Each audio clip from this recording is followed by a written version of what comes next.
Welcome back to The Social Workers on WCDB Albany.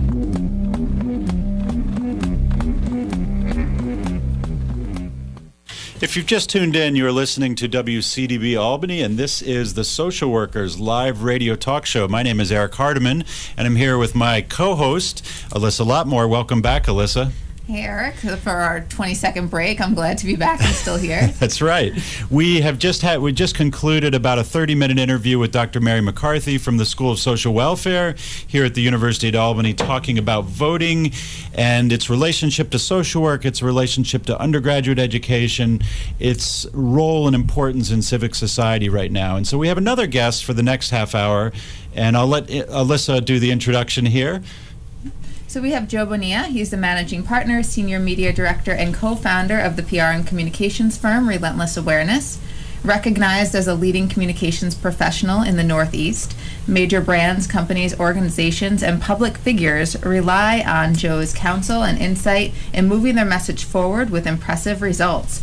From bringing ride sharing to upstate New York and Long Island, to working with rising leaders at the local, state, and federal level, Mr. Bonilla works tirelessly to enhance and advocate for each of his clients. And the list goes on. But let's get to the real good stuff. He's a UAlbany grad, Rockefeller College, class of 2011. And most importantly, and Eric, this might be the best thing, he used to have a show on the one and only WCDB 90.9 FM. That's right. So welcome, Joe. It's great to be back. What we affectionately call a CDB alum. Welcome back to the studio, a different studio. It is a different studio. I was over in Studio show. B, and this is always a great time to be back here, you know, where the radio roots have began. There you go. Great. We love the medium of radio here. Even though it's old school and it's not quite as new as social media, we are streaming now live, which I believe probably was not the case when you were here. It was. It was okay. The nascent era of streaming. You know, the feed might cut out from time to time, but you know, we still made a go of it, you know. Great. We are excited to have you here. The topic today, if you've just tuned in, is voting, and today is Primary Thursday here in New York, and we're really interested to hear all about your career, certainly, and about your accomplishments, but really most specifically about voting, about the role of voting and civic engagement. And you've got a different perspective than Dr. McCarthy had as an educator, but your perspective as someone who's worked on several campaigns, possibly from the other side of the room, I guess you might say, someone who's really seen the political process, the voting process, the polling process, you know, a lot about polling, seen that from the side of someone on a campaign. And so we're really curious to hear, how is voting different from that perspective, and how does that possibly translate to voters? Absolutely. So just to give you a little bit additional background, I probably have worked on about 100 campaigns in the local, state, and federal level, many of which in the capital region, some on a statewide basis. And for what my firm and what I have done is more on the communication side, but also trying to get voter engagement. Yeah, how do we connect with potential voters? How do we get new voters? How do we get voters that we call super primes, those who actually vote in elections year after year, in primary elections, general elections, for library board, for school board? And what we try to always identify is the importance of voting in every single election. There's a lot of times that people think that whatever happens in the White House is the most important thing that happens to them, but really it's those who make decisions at the local level, the state level, that really impact your life, whether it's, you know, rebuilding a road to your schools, to, you know, going to school here in terms of the budget that we have here for UAlbany. And that's what we try to always instill into the candidates that we work with in terms of developing that issue platform, whether it's on education, it's on jobs, the environment, social justice impact, criminal justice. And what we ultimately try to build is a campaign that actually works for everybody involved. And what I mean everybody involved is obviously there's different interests, you know, from residential interest to commercial interest, institutional interest, whether it's for schools, for hospitals, for nonprofits. And we try to really build a platform for that. But all of that comes down to, well, at the end of the day, people need to vote. And there's many ways that we try to engage people to vote. Whether it's at this point, for those campaigns that are running for the nomination for their respective parties today, they're looking at what can we do to get out the vote. Whether it's doing direct mail, television, radio, digital media is really picking up a lot right now. Okay. One thing I've noticed a lot is you're getting a lot of text-based campaign ads, which Right. I think is going to be the unfortunate future in some respects. But that's really the key. What we try to instill into folks is why is it important to vote. When you are a prime voter, candidates will pay attention to you much more. If we see on your voting record, which is public, not about who you voted for, but at least you voted. Right. We identify, okay, well, this person voted in the primary last year. They voted in the general election. They voted for school board, for library board, whatever it could be. We know that you're most likely going to vote again. And that's why somebody who thinks, well, I never received any mail from that campaign. Well, you're not on our list because you haven't voted yet. Now, for new voters, you're also another target demographic that we're also trying to attract because we don't know what that record could look like. Yeah. But what it really comes down to is trying to identify what is important to that voter, what actually works for that audience, and in that respect, that's what we ultimately try to engage with. So you do a lot with polls as well, and what do the polls mean and how do they matter? So there's public polling and private polling and informal polling. And what polling does, it actually changes the behavior of voters. When you have a public poll, for example, there was a recent Siena poll that had Governor Cuomo up by at least 25 points over his challenger, Cynthia Nixon. What that can actually do is actually depress turnout, where folks might believe that that person who's up by 20, 30, 40 points, they have it in the bag. And so for them, for that campaign, it's actually, it looks like, they're so much in the lead. Well, as we saw in the summer down in Queens with a congressional race where they had the private polling and the public polling said, Representative Joe Crowley was up by 35 points over his challenger, Alexandria Ocasio-Cortez. She ultimately beat him by 15 points because most likely those people who said, Congressman Crowley probably has this race in the bag, they didn't show up. And so what that can do, it actually have a huge impact. When it's down to a race where you see it's neck and neck, where it might be off by a few points, that will actually energize both sides of really understanding what that can be. And what we have seen, especially on the private polling side, private polling, if done correctly, can actually basically identify to a couple of points of a difference to actually what the ultimate result will be.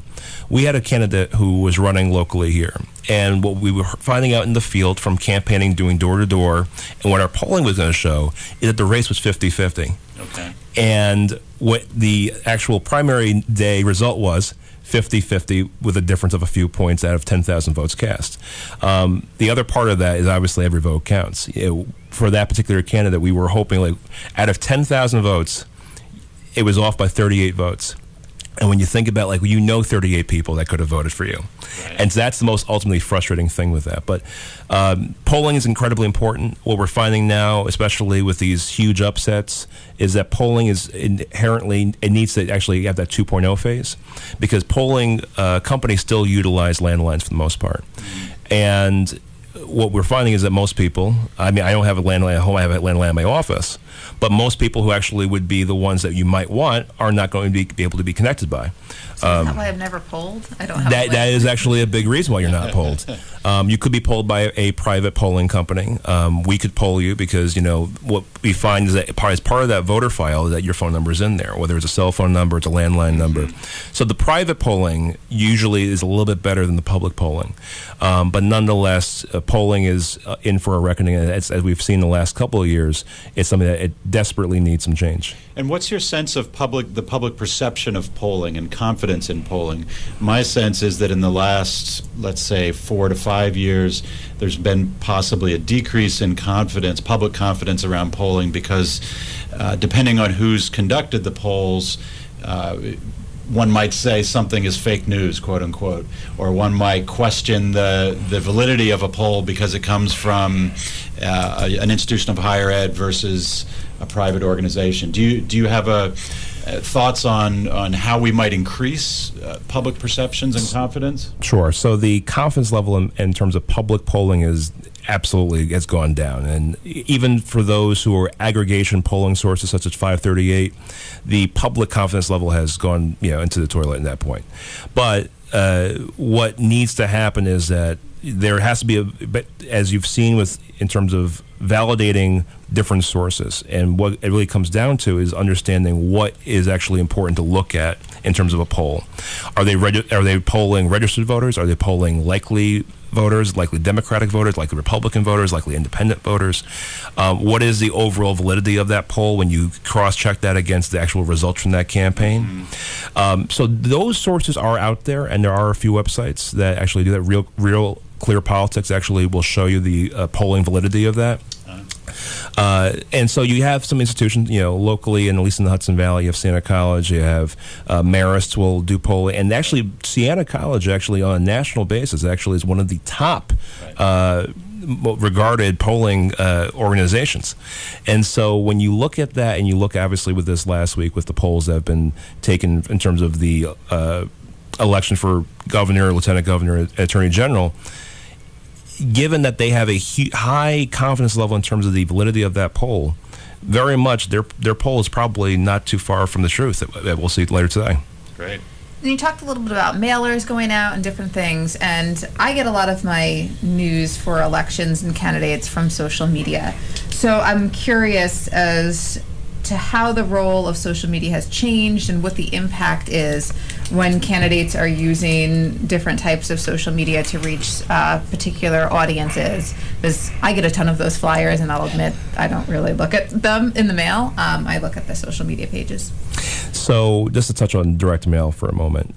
Direct mail is the last bastion of a guaranteed contact with a voter. Even though you may look at the mailer for 2 seconds before you throw it in the trash, that's still 1 to 2 seconds. Maybe it might be as 4 to 5 seconds, right? That's a guarantee. We don't know with a great degree whether or not somebody's actually looking at the ads on social media, whether it's on Facebook, Twitter, or Instagram, and understanding if they're a voter or not. The cross-checking of a user against their voting file is actually it's horrendous. It's actually a horrendous data problem right now. But what you're finding is that one of the things that's actually going to be a huge game changer in the very, very near future is the use of quote-unquote viral videos by candidates, where they may look like they are organic, where it might be a rally or some sort of protest event. But a lot of times those are actually organized by PR folks like myself. And those are things that actually resonate with people, where you're looking at that sort of content, whether it's not just for those 2 to 5 seconds of a direct mail piece, but that person might be watching this video for 30 seconds, 60 seconds, maybe 2 minutes. That's an advertiser's dream in that regard. If you're able to actually pay attention to that log and actually be able to absorb the message. And then, of course, you're seeing it among your friend network, seeing it among the followers that you have and who you're following. And so digital media, it's still in the early phase in terms of how we're actually going to be able to utilize it on the political advertising side. But nonetheless, what it does, and two aspects, is one, it informs and educates a person about a candidate. The other side, which is a little bit more nefarious, is that it keeps people in their echo chambers about who they're actually supporting. So if you are supporting candidates X, Y, and Z, and they believe in the same thing, you may not see anything on the other side. Does that make really your vantage point better when you actually go into the booth? And that's really the problem that we see on our end, is you only might see one candidate, you may not see their opponent. Right. And so if you're trying to actually make a well-educated choice in the ballot box, you may not see anything from the other side. So how can you actually look at it unless you're relying on news media?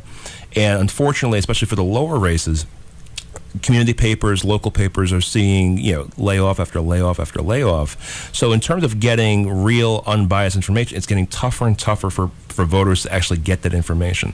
So it really comes back down to the campaigns to be able to do the right thing and inform people of a candidate's positions and their issues and what they believe in, and not get into the silly season of negative ads and things like that. So I'm curious, you mentioned echo chamber, and I'm curious about this echo chamber phenomenon and the idea of extreme polarization. And what we hear in the news frequently is that things have become so polarized in this country that folks don't keep an open mind and don't consider changing their mind, and that you get sort of a bleak pessimism sometimes that people have their positions and they will stay in their corners and will not move. From your perspective, is that the case, or do you think that's changing? Do you think there's room for moving away from this extreme polarization? I think it's getting worse. I'll start with that. I think if you were to date it back, I look at the rise of cable television. You look at the 60s and early 70s, you had 3 networks. Mm-hmm. And then you began to get, there's a Food Network, there's a Discovery Channel, there's Nickelodeon. And then you get even more into, delving into what people's interests are. And so what we've seen in terms of the media landscape, in terms of like identifying what you only care about versus having a broader brush in terms of seeing everything and having that collective cultural experience, people are now able to, based upon behavioral algorithms on Facebook, Instagram, and Twitter and other sources, you're only really able to see what you click on, and because folks like myself can be able to use that data to actually target those demographics. And so the unfortunate thing is that, and what was kind of a potential bright spot in all of this, is that you have only Facebook, Twitter, and Instagram. So you have these larger platforms. We don't have, there's not 10 Facebook, platforms. There are not 10 or 20 different Instagram and Twitter platforms that are doing the same thing. We have these 3 larger platforms, including Snapchat as well. But the problem is, because it is so behavioral based in the terms of the data, no matter what you do, unless you are totally looking at everything and clicking like on both sides, you're only going to be able to see one side of the coin. And so unless we actually change the algorithm, which I don't think is going to happen. The issue is that we're going to get further and further in terms of some people are only going to like this, that, and the other, and they will have no tolerance for the other side, and vice versa. And that really does not build a better society among any of us, because unless we understand what the other side's trying to think, how can we actually come together and be able to actually build real policy decisions that are rooted in terms of looking at both sides of it? Interesting. So, since we're a show on social work, I have a question that you might be able to offer some advice. I hope. So, for social work students and even community members who want to be more active in politics in terms of advocacy, what can they do? Because I think sometimes people want to, but they don't know where to start. I think your previous guest made mention of that in terms of, how do you get involved with the campaign? I think at first, volunteering for a campaign is one of the most wonderful things you can do. But I think even before that, going online, looking at your local news source, you pick up a newspaper, and actually seeing what the issues are for each candidate, and identifying, which candidate actually speaks to your inner values, and then to engage with that candidate, whether to volunteer, at least to talk to that person, whether at their campaign office or if they're currently in office, to be able to reach out to their respective legislative office or executive office. But to be involved in that respect, and because there's so many opportunities for especially students who are majoring in social welfare and social work, and that side of the coin, to actually be able to engage, because we need those folks in our politics. And it's interesting too. I think about being involved myself in the business of higher education here at the university. Back in the 60s, you talked historically about the rise of cable TV and cable news specifically, but also campuses back then were different, and campuses, higher education campuses, were a political nexus. That's where things happened, and we heard about protests on campus, and we read about all that happened on various campuses around this country. And I'm wondering if you have thoughts about how that's changed over time, and have students in college campuses become a little bit forgotten in the political scene, and is there room for that to change? I think what you find is that whether it's half a generation or a generation, that you do see students who want to see change in their community, they will rise up. The methods and the means of how they do that are going to be totally different. You look at 10 years ago when I was a student here, 10 plus years ago, the rise of a candidate from Illinois called Barack Obama. And you saw a lot of organizing here on campus in terms of efforts with Albany for Obama. And also after that, you saw with the Occupy movement. And that was a huge thing that was built really on the backs of college students and young people. And so that spirit always is going to be there. How it actually goes into the public sphere has changed. Instead of doing necessarily rallies and leafleting and more impactful events, a lot of it's happening on mobile devices and on the internet. So that organizing is still there.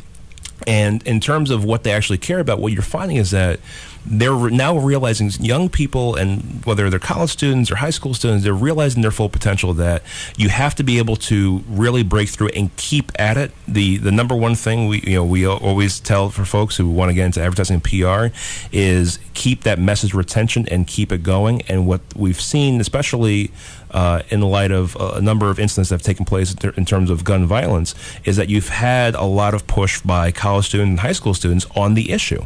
And it hasn't been done through traditional media. It's been done by digital media and organizing in that way. And you've seen the impact in terms of digital organizing, where you have protests and marches and wonderful organizing events that are able to capture not just that demographic, but can spread throughout, in terms of no matter the age of the person.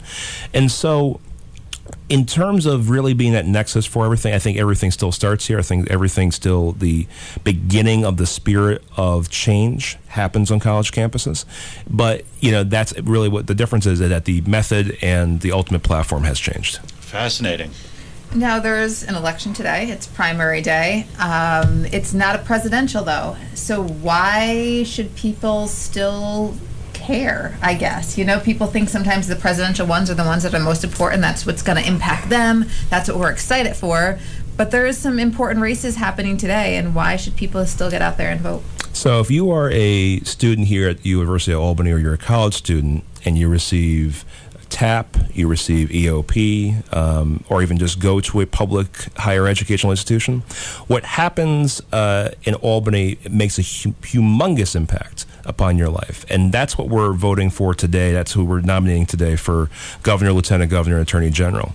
And certainly in November, we are going to be electing our representatives for assembly and state senate as well. Those are the folks that have the greatest impact upon your daily life. On top of which, and each year there's always an election. People think, well, every 4 years I have to vote for president. No, there are multiple elections each year. Whether it's for mayor, your city council, your county legislature, your county executive, library board, school board, whatever it could be, governor, lieutenant governor, every single local and state election has a greater impact than who you may like for president, who you may not like for president. And that's really the most important thing, is that the issues that you care about, whether it's higher education, the environment, whether or not a road has potholes and you want them to be filled in, if you're public library has the funding it requires, all of that takes place at the local level. That's why it's so brutally important for folks to register to vote and then to vote. One of the things that people always think, well, I only have to vote once a year. No, there's always an election. I implore you to look at your Board of Elections website. I implore you to look at your school district's website in terms of what's coming up, because those are the decisions. You're voting for the people who make the greatest amount of impact in your life, and that's really important. Who really cares about who's actually occupying the White House? It really makes a difference at who's actually occupying the executive mansion and the chambers inside of here in Albany. It's a great perspective, Joe. So if you just tuned in, you're listening to the Social Workers Live Radio Talk Show, and our guest is Joe Bonilla, who's the managing partner of Relentless Awareness. I want to ask you, Joe, a little bit about that organization. I have to say, I love the name. There we go. It's positive, it's energetic, it's relentless. Relentless Awareness. Tell us a little bit about it. Sure. So we formed the firm actually with another UAlbany alum, Rich Fazio, 6.5 years ago.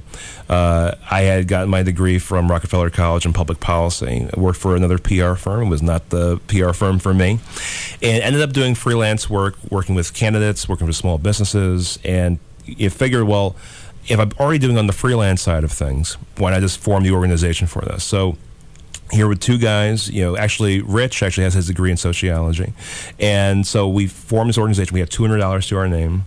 And now we have, we have a good team of 10 people all together. We have 2 offices in Albany and Greenville, South Carolina, about 40 accounts. But really what we try to always instill to our clients is that you have to be, you might be a craft beverage manufacturer, you might be a real estate developer, you might be a nonprofit, a restaurant, an advocacy campaign.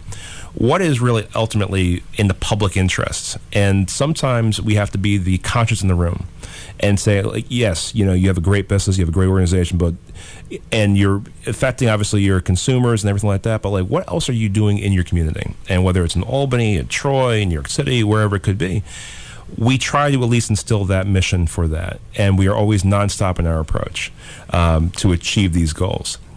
And it's not easy. It's certainly not a 9-to-5 gig. But what you have to do, at least, and especially for those who might want to be more entrepreneurial, you have to love what you want to do. And so the hours, the pay don't make any difference except when it really comes down to having true passion for what you actually want to do. And so for every day, I love what I do. There's some days which are a little more challenging than others. But it's great, and I have a great team together, so it's been fun. And you don't give yourself enough credit. You're also won several awards, both yourself and your organization. So there's a lot of things that you're doing to make an impact and really make a name for yourself. And you also sponsor, Little League, too? We did sponsor a National Little League team, and actually the team won. So that was very fun. But there are things that we partner and support local community initiatives, and some things that, we are recognized for, and other times we'll support something very quietly because we believe it's right. Mm-hmm. And that idea of doing something that's ethical and doing something that's right and doing something, promoting the idea of giving back to the community and getting involved is one that I think really resonates here at the university, certainly with those of us who are teaching, but also with students. And I think that's important, and maybe to bring it back to voting, that's something that I see embedded in everything you've said, is the importance of getting out to vote, the importance of articulating what it is you believe in and doing what's right, not for an intrinsic reward, but doing what's right because it's right. Right.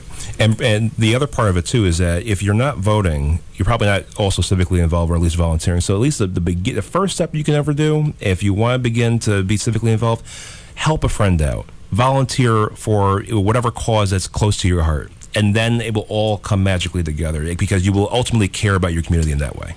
You sound like a social worker by default, Joe. Honorary social worker. There we go. So we only have about 2 minutes left, and I have one more important question to ask.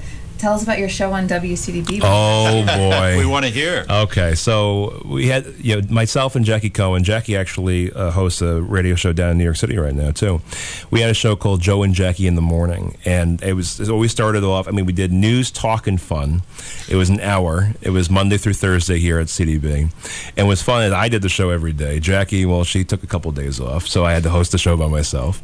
But we had a great time. We did it, spring 2011. We had that. And I was also involved with Albany Student Television here at a couple of shows on that as well. So, in terms of that, background for a student, I'm a public policy major, but love broadcasting. And so, I always love any opportunity I can come up to CDB, and it's always great to be here. Well, thank you so much for being on today. Again, this was Joe Bonilla, the managing partner, senior media director, and co-founder of Relentless Awareness. He came on to talk about politics and why you should be politically or civically engaged and go out and vote today. And we'd love to have you back anytime, Joe. You're always welcome as an alum here at CDB, but you're always welcome as a guest on our show, certainly. You could come back and do your own show if you wanted to do a guest show. We like to have alumni come back and do shows as a one-off. So I absolutely love the opportunity. Anytime you'd like to do that, the offer is there. There we go. You've been listening to the Social Workers live radio talk show here. Again, I'm your co-host, Eric Hardiman, here with Alyssa Lotmore. Thanks for helping, Alyssa. And thank you for being here, Joe. We will be back. When will we be back, Alyssa? In October. In October. Do we have a date? No, we don't have a date yet. But I have to look at my calendar. We I will think promote some point it. October, We will right? promote it I some believe point it's in October 4th, maybe. Is that right? Our goal is to be on live once a month and with pre-records of automations of maybe even some new segments, but it will always be promoted and we will share that. But in this time slot, so every Thursday something will air at 10 a.m. And speaking of social media, I will bang the drum again. Make sure to check our Facebook page, our Twitter page, Social Workers FM. And YouTube, where you can listen to old archived interviews, including this one, which will be up later this afternoon if you happen to miss the beginning part. Thanks for listening. This is WCDB Albany.